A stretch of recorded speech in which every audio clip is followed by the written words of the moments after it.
बेटा, अभी तक तुम सोए नहीं? पापा, मुझे आप आज कहानी सुनाने वाले थे ना? हाँ हाँ, कहो कौन सी कहानी सुनाऊं तुम्हें? पापा, कोई भूत वाली कहानी सुनाइए ना। क्या? भूत वाली कहानी? क्या तुम्हें डर नहीं लगता? पापा, इसमें डरना क्या है? भूत असलियत में होते ही नहीं।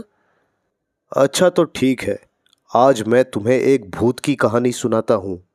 बौना भूत की कहानी। बहुत समय पहले की बात है। शिखरपुर गांव, जो कि एकमात्र ऐसा गांव था जो कि जंगल और पहाड़ों से घिरा हुआ था। उस समय बारिश का मौसम था।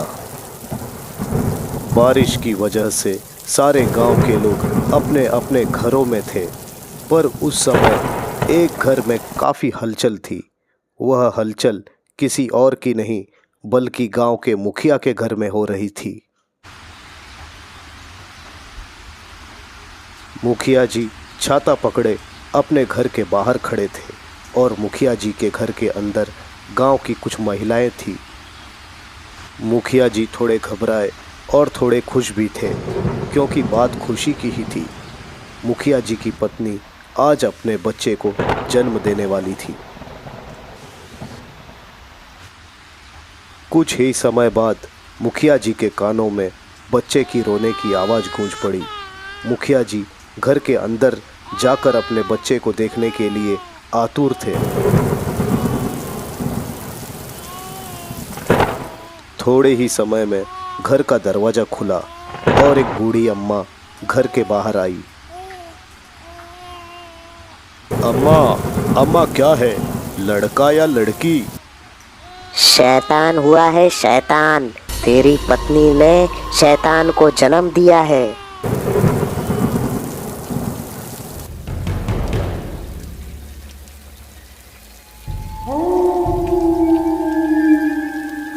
ओम ह्रीं क्लीं चामुंडाय विच्चे स्वाहा। ओम ह्रीं क्लीं चामुंडाय विच्चे स्वाहा। ओम ह्रीं क्लीं चामुंडाय विच्चे स्वाहा। ओम ह्रीं क्लीं चामुंडाय विच्चे स्वाहा। ओम ह्रीं क्लीं चामुंडाय विच्चे स्वाहा। हर हर महादेव, हर हर महादेव।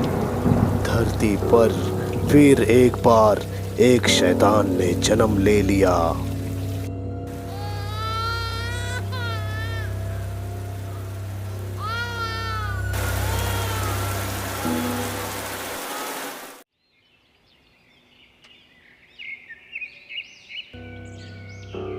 मुखिया जी, जो भी हुआ बहुत बुरा हुआ। अब आप क्या फैसला लेंगे?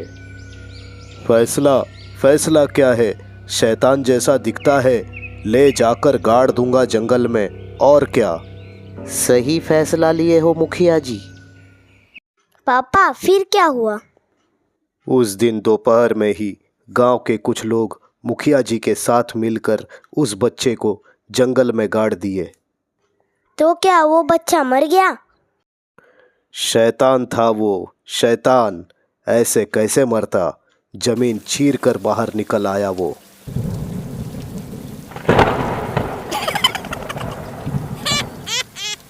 उस शैतान ने कई महीनों तक जंगल के जानवरों को खाने लगा।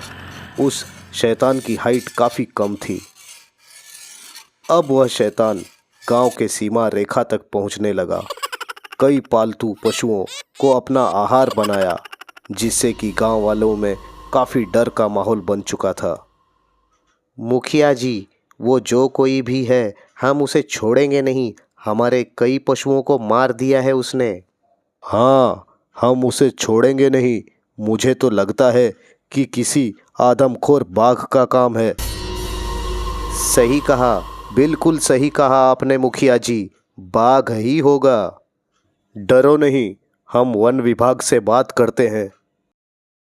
मुखिया जी ने वन विभाग में इस बारे में बात किए और कुछ लोग गन लेकर जंगल में घूमने लगे। इस बात की भनक उस भूत को लग गई।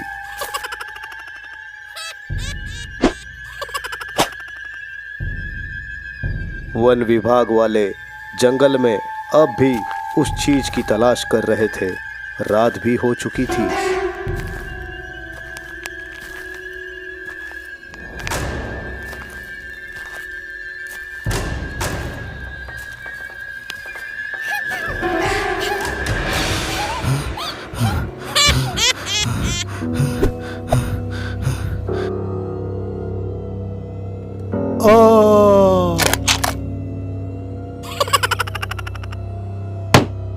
बौना भूत अब अपना खेल शुरू कर चुका था।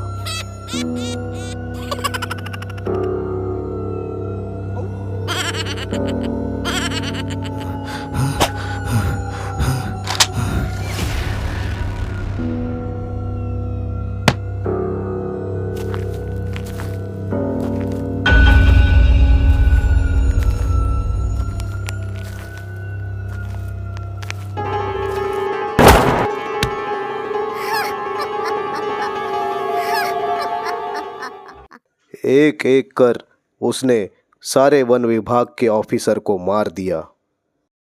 गांव में डर का माहौल था। लोग अब भी अपने घर से निकलने से डर रहे थे। पापा बोना भूत? मैं समझा नहीं।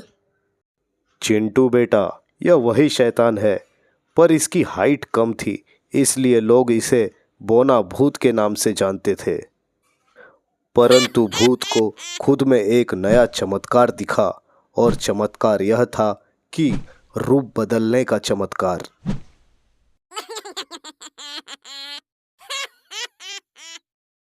फिर क्या हुआ पापा? एक दिन विक्रम नाम का एक आदमी शहर से अपने गांव लौट रहा था। विक्रम जंगल लगभग पार ही कर चुका था कि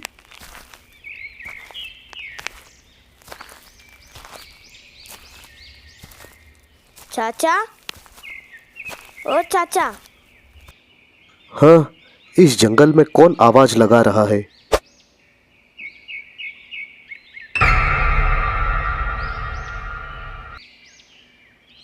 चाचा आप कहाँ जा रहे हैं? मैं अपने गांव जा रहा हूँ, शिखरपुर। तुम कौन हो और अकेले यहाँ जंगल में क्या कर रहे हो? चाचा मुझे बहुत भूख लगी है। काफ़ी दिनों से मैं जंगल में घूम रहा हूँ। मैं अकेला हूँ। ठीक है, तुम मेरे साथ चलो। यहाँ पास ही में मेरा गांव है। तुम्हें पेट भर कर खाना खिलाऊंगा। ठीक है चाचा। विक्रम उस बच्चे को अपने साथ अपने घर लेकर आ गया। विक्रम की पत्नी ने उस बच्चे को खाना खिलाया और विक्रम को गांव के जंगल में हो रहे घटनाओं के बारे में बताया। वह बच्चा उन दोनों की बात को ध्यान से सुन रहा था। सुनिए, आपको पता है मुखिया जी के पत्नी ने एक शैतानी बच्चे को जन्म दिया है। क्या?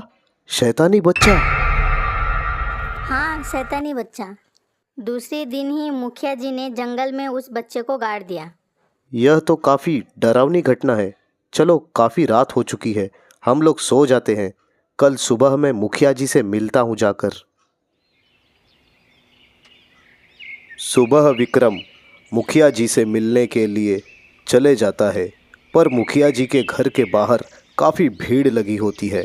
वह थोड़ा आगे जाता है तो वह काफ़ी डर जाता है। विक्रम देखता है कि मुखिया जी के घर के बाहर पेड़ पर मुखिया और उसकी पत्नी फांसी पर लटक रहे थे। फिर क्या हुआ पापा? चिंटू, अब तुम सो जाओ।